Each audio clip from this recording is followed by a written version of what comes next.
कारगिल के बारे में बता देते हैं। कारगिल कारगिल कारगिल को जीता गया था ऑपरेशन विजय के तहत। ऑपरेशन विजय, ऑपरेशन कारगिल का युद्ध क्यों हुआ था? शिमला समझौता के उल्लंघन के कारण, शिमला समझौता। अब आगे आप लोगों को वो भी दिखा देते हैं। यहां देखिए आप लोग, ये जो है ये है बांग्लादेश, यहां पर ये है इतना बांग्लादेश। यहां पर आप लोगों को ये भी मैं बताऊंगा कि जो पश्चिम बंगाल है, ये है अपना पश्चिम बंगाल। पश्चिम बंगाल है तो भारत के पूर्व में, लेकिन इसका नाम पश्चिम बंगाल क्यों पड़ा? पश्चिम बंगाल, इसका पूरा दिन है लॉर्ड कर्जन का। लॉर्ड कर्जन जो था अंग्रेज, लॉर्ड कर्जन अंग्रेज ने इसको दो भागों में विभाजित कर दिया। ये पूरा पूरा पहले था बांग्लादेश, ये पूरा बांग्लादेश था, तो इसका विभाजन कर दिया। जैसे अंग्रेजों की नीति थी बांटो और राज करो, बांटो और राज करो। तो इधर पश्चिम बंगाल में हिंदू भी थे, तो इधर हिंदू और मुस्लिम करके दो भागों में विभाजित कर दिया। इधर इधर मुस्लिम थे तो इसको बांग्लादेश कर दिया। बांग्लादेश नहीं, बंगाल, पूर्वी बंगाल, इसे पूर्वी बंगाल कर दिया और इसको पश्चिम बंगाल। पूर्वी बंगाल और पश्चिम बंगाल। उस समय जब देश आजाद हुआ तो 1947 के बाद ये बन गया पूर्वी पाकिस्तान। ये पाकिस्तान का भाग बन गया। ये जो पूर्वी बंगाल था ये पूर्वी पाकिस्तान बन गया। कब? 1947 के बाद, आजादी के बाद। और ये जो पाकिस्तान है ये पाकिस्तान ही बना रहा। ये पश्चिमी पाकिस्तान, ये देखिए ये पश्चिमी पाकिस्तान, और उधर इधर ये पूर्वी पाकिस्तान के नाम से ये जाना जाता था। यहाँ जो विभाजन लॉर्ड कर्जन ने किया था ये 1905 में किया था। कब? 1905 में लॉर्ड कर्जन ने इसका विभाजन किया था। 1947 में पूर्वी पाकिस्तान बन गया। 1947 में पूर्वी पाकिस्तान बन गया। अब इधर इधर वाले जो हैं पश्चिमी पाकिस्तान वाले और पूर्वी पाकिस्तान वाले, इनमें मतलब मतभेद रहता था। इधर वाले गोरे होते थे, इधर वाले काले होते थे, तो इनमें मतभेद होता था। यहाँ की सेना, पश्चिमी पाकिस्तान की सेना पूर्वी पाकिस्तान में रहती थी। यहाँ वहाँ की जो सेना थी, सेना ने यहाँ रेप करके जो बांग्लादेशी लोग थे पश्चिमी पाकिस्तान वाले, उनका खुद जब अपने देश के नहीं हुए तो किसके होंगे? सोचिए, एक खुद जब अपने देश के नहीं हुए तो किसके होंगे? तो यहाँ महिलाओं का रेप कर दिया। अब उसकी वजह से जब अत्याचार से त्रस्त हो गए लोग, तो वहां एक गुट बना जो थी मुक्ति वाहिनी गुट, मुक्ति वाहिनी। और उस समय की हमारी जो प्रधानमंत्री थी इंदिरा गांधी। तो इंदिरा गांधी प्रधानमंत्री थी। मुक्ति वाहिनी को हथियार किसने दिया? मुक्ति वाहिनी को हथियार दिया हमारे देश भारत ने मुक्ति वाहिनी को हथियार दिया लड़ने के लिए। तो और भारत इनकी मदद करना चाहा, तो पाकिस्तानी जो हैं, पाकिस्तानी कहने लगे ये हमारे साथ गलत हो रहा है, ये यहाँ। अब भाई आप अपराध कर रहे हो, आपसे किसी को छुटकारा दिलाना है, किसी की मदद करना अपराध थोड़ी ना है। तो इंदिरा गांधी बोले कि अभी अगर आपके साथ गलत हो रहा है तो भविष्य में हमारे साथ गलत ना हो, इसलिए आपके साथ इस समय गलत हो रहा है। इसके बाद जब यहाँ युद्ध होने लगा, अब यहाँ से इनकी सेना तो आ नहीं सकती, यहाँ हमारी वायुसेना वैसे ही मार देगी। इनकी सेना, पाकिस्तान की सेना, अभी दिखाते हैं आगे पेज पर, पाकिस्तान की सेना इधर से होके और घूम करके तब यहाँ बांग्लादेश पहुंचती। इधर से तो मूर्खता करेंगे नहीं कि वायुसेना वैसे ही मार देती। तो और यहाँ पर हमारा खड़ा था, इस बांग्लादेश की मदद के लिए हमारा खड़ा था आईएनएस विक्रांत यहाँ खड़ा था। अगले पेज पर देखिए, यहाँ ये है पाकिस्तान, यहाँ से इनको घूम करके यहाँ जाना होता था। यहाँ पर हमारा खड़ा था आईएनएस विक्रांत। अब विक्रांत इतना बड़ा जहाज था, जो विक्रांत के ऊपर से जो लड़ाकू विमान थे वो जाके वहां गोलाबारी कर रहे थे बांग्लादेश में।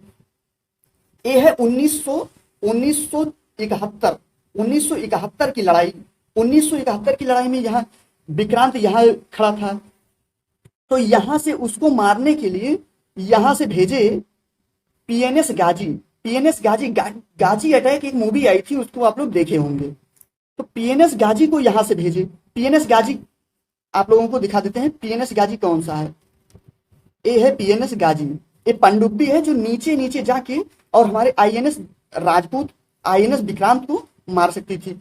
आईएनएस विक्रांत जो है उस बहुत बड़ा जहाज है और ये मार भी सकता था, और इसको खरीदा था अमेरिका से। पाकिस्तान ने पीएनएस गाजी को खरीदा था अमेरिका से। अब देखिए यहां है अपना विक्रांत, विक्रांत को भी आप लोगों को दिखा देते हैं।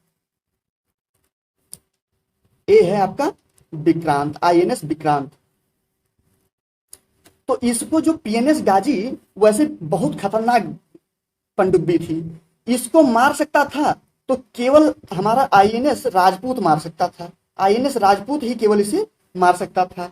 तो और उस समय हमारे आईएनएस राजपूत में कुछ खराबी आ गई थी और विशाखापट्टनम में बनाया जा रहा था। तो भारतीय सेना ने सोचा कि पीएनएस गाजी को कैसे यहाँ विशाखापट्टनम में बुलाया जाए। वो चूतिया थोड़ी ना है कि वहां से चला आएगा कि हाँ आओ हमको मार दो। तो वहां भारतीय सेना ने अपना रणनीति बनाई कि कोई ना कोई जासूस तो यहाँ भारत में होगा ही, पाकिस्तानियों का जासूस तो होगा ही। तो इन्होंने सबसे कहा कि अपने अपने सेना से कहा कि अपने अपने घर पर सब फोन कर दो कि हम आ रहे हैं विशाखापट्टनम, विशाखापट्टनम में रुकेंगे और वहीं से अपना खाने पीने का सामान लेंगे और कम से कम 3-4 महीने रुकेंगे।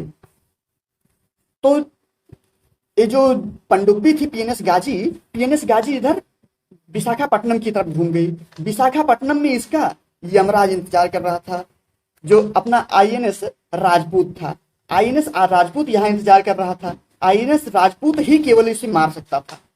तो आईएनएस राजपूत मार सकता था। आईएनएस राजपूत को देख लीजिए, इसके इंजन में खराबी आ गई थी। इंजन में खराबी आ गई थी, इसके कारण कहीं जा नहीं सकता था। लेकिन पनडुब्बी जो थी पीएनएस गाजी, इसको यही केवल डुबा सकता था।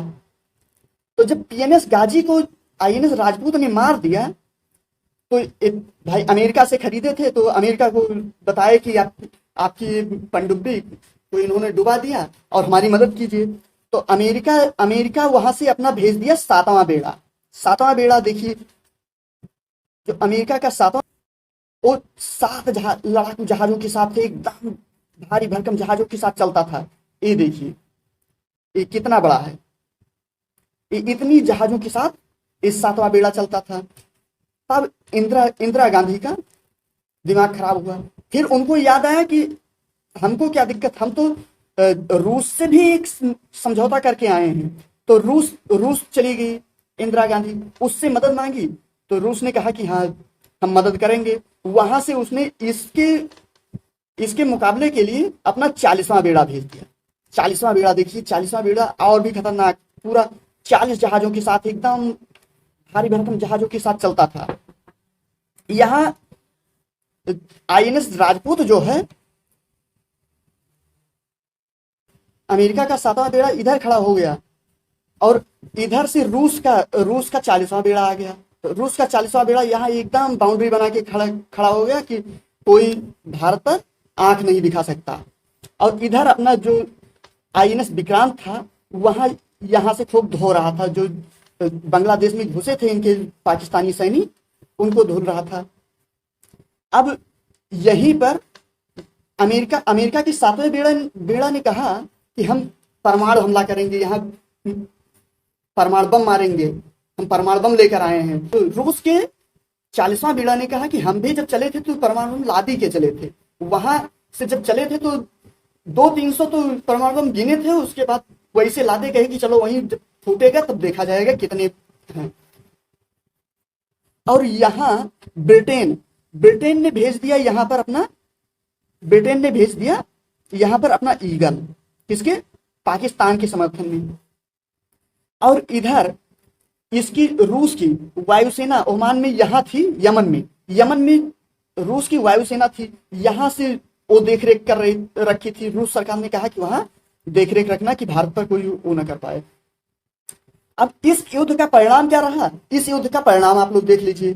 परिणाम ये रहा कि ये देखिए, पाकिस्तान की 93,000 सेना ने आत्मसमर्पण किया था।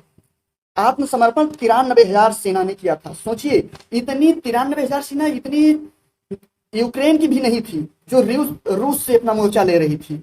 और देखिए कैसे मुंह लटकाए एकदम खड़े हुए हैं सब। ये देखिए कैसे हथियार अपना डाल दिए, अब जैसा मन हो वैसा काटो, कोई दिक्कत नहीं है, बस जिंदा इनको छोड़ दो। देखिए ये जो इनके मेजर साहब हैं, इनका चेहरा देख लीजिए, ये कैसे मुंह लटकाए हैं। इन्हीं को अभी आगे दिखाते हैं। आगे देखिए, यहाँ यही जो मेजर साहब हैं, यही आत्मसमर्पण पत्र पर ये सिग्नेचर कर रहे हैं। जैसा कहो, जहां कहो वहां हम सिग्नेचर कर दें, बस हमको जिंदा छोड़ दो। इसका परिणाम अभी हम दिखाते हैं। ये देखिए, जब बांग्लादेश आजाद हुआ तो मुक्ति वाहिनी खुशी मना रही थी। ये देखो मुक्ति वाहिनी का फोटो, ये है मुक्ति वाहिनी, ये खुशी मना रही थी। ये बांग्लादेशी भाइयों के चेहरे पर खुशी थी। इसके बाद हुआ हमारा शिमला समझौता। शिमला समझौता में ये निर्णय लिया गया कि जितने ठंडक प्रदेश हैं, शिमला समझौता में यह निर्णय लिया गया कि जितने ठंडक प्रदेश हैं वहां पर हमारी सेना रहेगी, लेकिन ठंडक के दिनों में हम लोग बुला लेंगे। शिमला आपका कहाँ है? शिमला यहाँ है, ये है शिमला। तो ठंडक प्रदेशों से हम लोग बुला लेंगे। अब कारगिल में हमारी सेना रहती थी। कारगिल कहाँ है? कारगिल ये देखिए, कारगिल यहां पर स्थित है। कारगिल में हमारी सेना रहती थी। यहाँ जो भारतीय सेना के बंकर थे, इनमें पाकिस्तानी सेना घुस गई। और जब इधर पता चला तो यहां से सेना गई और अपना ड्यूटी करने गई, और वहां पाकिस्तानी सेना मारने लगी इनको। पाकिस्तानी सेना मारने लगी, बम तोप सब चलाने लगी वहां। अब यहाँ के प्रधानमंत्री उस समय थे, कारगिल युद्ध हुआ है 1999 में। 1999 में यहाँ प्रधानमंत्री थे अटल बिहारी वाजपेयी। अटल बिहारी वाजपेयी ने वहां के पाकिस्तान के प्रधानमंत्री को फोन करके कहा कि ये आप किस बहुत गलत कर रहे हो। यहाँ शिमला समझौता में जो हुआ था, आपकी सेना है। तो उन्होंने कहा हमको कुछ पता नहीं है कि हमारी सेना है, वो आतंकवादी होंगे। फिर जब यहाँ मारने लगी हमारी हिंदुस्तानी सेना, कारगिल में जब मारने लगी, तभी गए अमेरिका कहते हैं अब हमको बचा लीजिए, अब इंडिया नहीं छोड़ेगा अब हमको किसी तरीके से बचा लीजिए। अमेरिका के वहां के जो राष्ट्रपति थे वहां से फोन किए अटल बिहारी वाजपेयी को कि उसके ऊपर अत्याचार कर रहे हो, छोड़ दो। तो कहे कि उसको जब पता ही नहीं है कि हमारी सेना गई है कि आतंकवादी है, तो उसकी सेना कैसे हो गई? अभी तक आतंकवादी थे, फिर सेना कैसे हो गई? और आतंकवादी के पास तोप वगैरह कहां से हो सकता है? बंदूक होगी आतंकवादी के पास, और वहां तोप चलाई जा रही है, तोप हेलीकॉप्टर उड़ाए जा रहे हैं। आतंकवादी के पास हेलीकॉप्टर और तोप कहां से? तो अमेरिका वालों ने कहा कि वो एटॉमिक परीक्षण कर चुका है 1998 में, आप नहीं किए हो। तो कहे हम मान लेते हैं कि दिल्ली तक आधा भारत, उत्तर भारत हम समाप्त मान लेते हैं, लेकिन कल का सूर्योदय पाकिस्तान नहीं देखेगा। अटल बिहारी के लेक्चर थे। अटल बिहारी ने जब ऐसे कहा तो अमेरिका के राष्ट्रपति ने कहा जाओ तुम्हारा कुछ नहीं हो सकता। तो वहां से चले आए। उसके बाद 1999 में ऑपरेशन विजय के तहत कारगिल को जीता गया। ये थी कारगिल की लड़ाई। कारगिल के बारे में आप लोगों को अब सारे के बारे में समझ में आ गया होगा, मैप कैसे पढ़ना है ये भी समझ में आ गया होगा। यह प्रयास हमारा आप लोगों को कैसा लगा, इसके बारे में आप लोग कमेंट बॉक्स में जरूर लिखिएगा। थैंक यू, धन्यवाद।